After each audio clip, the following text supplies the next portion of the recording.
She walked into the hotel lobby in a simple uniform, carrying a vacuum and a name tag no one bothered to read. Guests passed her like she was invisible, a maid, just background noise. But what they didn't know was, she wasn't here to clean. Minutes later, when she walked onto the stage in front of hundreds in the same building, the room fell silent. Their jaws dropped. The woman they dismissed as a cleaner was about to reveal a truth that would shake the entire company. Who was she really, and why did she come dressed like that? Tiana Brooks had always believed that people reveal their true character when they think no one important is watching. As a black woman who built her career from the ground up, she'd seen how often people judged her by her appearance, not her accomplishments. From late nights studying business in a shared apartment to launching her first startup with nothing but an idea and borrowed funds, Tiana never forgot where she came from or how others treated her on the way up. Now, at 38, she was the newly appointed CEO of a major hotel chain, a groundbreaking hire kept quiet from the public until today's leadership summit. The company was hosting its annual executives event at their flagship resort, a celebration of corporate success, but also a spotlight on deep-rooted biases lurking beneath luxury. Tiana had planned something bold, arriving in a standard housekeeping uniform with a borrowed name tag that read Marie. She passed dozens of hotel staff and guests. No one made eye contact. Executives, many of whom she would soon lead, walked by without a glance, some even muttering rude requests as if she were invisible. She took mental notes. Today wasn't just her introduction, it was a test. Not of her, but of them. She wanted to see the culture from the inside, unfiltered. And in just a few hours, the same people who ignored her were going to be in that grand ballroom, applauding the arrival of their new CEO. They had no idea. Tiana moved through the halls with a quiet grace, pushing a cleaning cart while absorbing every word, every look, every smirk.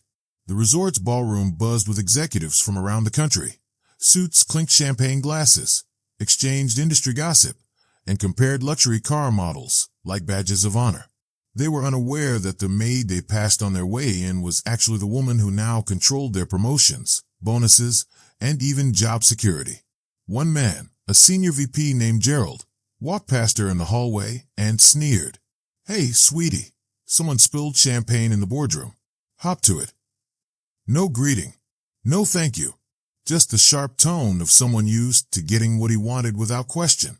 Tiana nodded, jotting his name down in her mental notebook. Noted.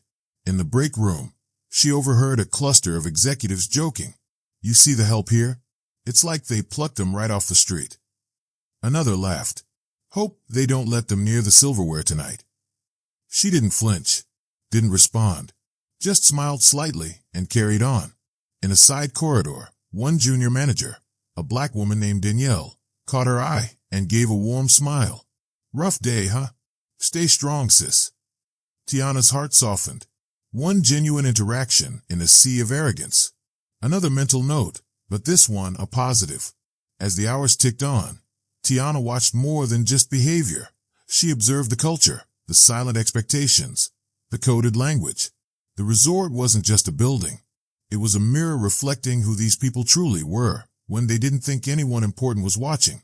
At 5 p.m., the announcement buzzed through the hotel.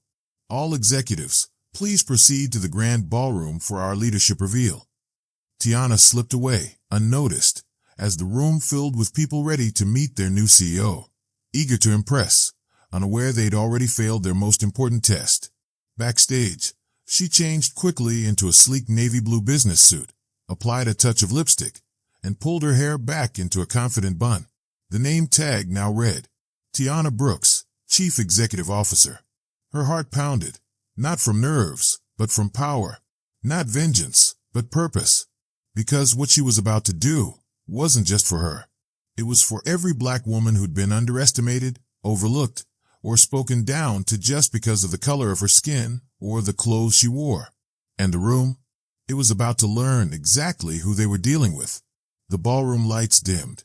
A spotlight illuminated the stage as murmurs swept through the crowd. Everyone straightened in their seats, eager to see the mystery CEO they'd all heard about, but no one had met. Then the curtains parted. Gasps echoed across the room. It was her. The woman they had ordered around, laughed at, ignored, Tiana, no longer wearing a cleaning uniform, but now dressed in executive elegance, walking with the calm authority of someone who owned every inch of the room. Whispers rippled through the crowd. Wait, is that the maid? Is this some kind of joke? I just saw her in the hallway. She stepped up to the podium and adjusted the microphone. Her eyes scanned the sea of faces, many of them pale, stunned, some even embarrassed. A few couldn't meet her gaze. But she wasn't here to shame them. She was here to show them something they'd never forget. With measured grace, she began. Good evening. I'm Tiana Brooks, your new CEO. Some of you may have seen me earlier, cleaning up your messes. Literally. Today was an exercise in observation, and you all made quite an impression. The room went dead silent. I wasn't evaluating resumes today. I was evaluating character. And let me be very clear. Leadership has nothing to do with what's on paper. It's about how you treat those you think are beneath you. A man in the front row shifted uncomfortably in his seat.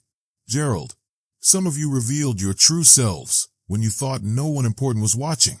But I was watching, and I am important. Gasps turned to guilty stares. Heads lowered, mouths closed. Tonight, we start something new. We build a culture where dignity, diversity, and decency are non-negotiable. Her words didn't just echo in the ballroom, they landed like thunder. And in that moment, no one saw a maid. They saw a leader who had earned their respect the hard way. The next morning, the company was buzzing, not just with gossip, but with reflection. Emails circulated, posts were shared, people talked and listened. Some who had scoffed at Tiana the day before now praised her publicly.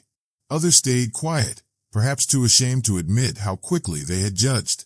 Gerald, the loudest critic, submitted his resignation just days later. No statement, no excuses. But Tiana didn't hold grudges. She held standards.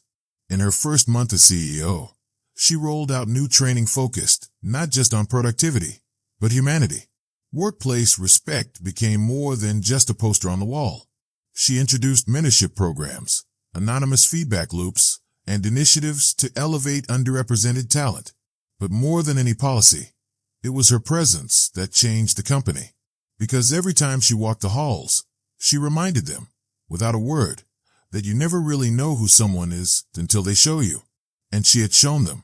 Tiana's story went viral, not because she was rich or powerful, but because she reminded the world that assumptions are dangerous and dignity is not optional. Because Tiana Brooks wasn't just a maid. She was the CEO.